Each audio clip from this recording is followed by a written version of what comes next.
3 дороги республиканского значения из Сыктывкара в Нарьян-Мар, Пермь и Архангельск могут быть переданы в федеральную собственность, что исключит затраты на их содержание и ремонт. Освободившиеся деньги можно будет направить на другие проблемные участки. Об этом рассказала депутат Государственной Думы от Коми Ольга Савастьянова. Кроме того, продолжается работа по привлечению дополнительных средств на приведение улично-дорожной сети в нормативное состояние.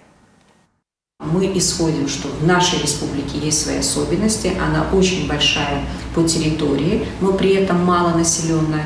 И мы стараемся, и это у нас получается, каждый год при рассмотрении бюджета как республиканского, так и федерального рассматривать вопрос о привлечении дополнительных средств в наш регион именно на строительство и ремонт дорог.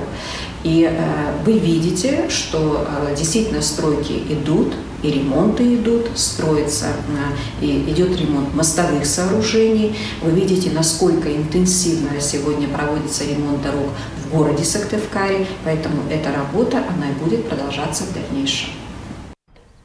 Напомню, ранее исполняющий обязанности главы Коми Владимир Уйба призвал активнее работать с федеральным центром и получать дополнительное финансирование. На этот год из разных источников на ремонт республиканских и местных дорог выделено более миллиарда. Однако этого недостаточно. Республике необходимо подготовить программу и защитить ее в правительстве России. Тогда в течение 3-4 лет можно ожидать, если не прорыв, то серьезные подвижки.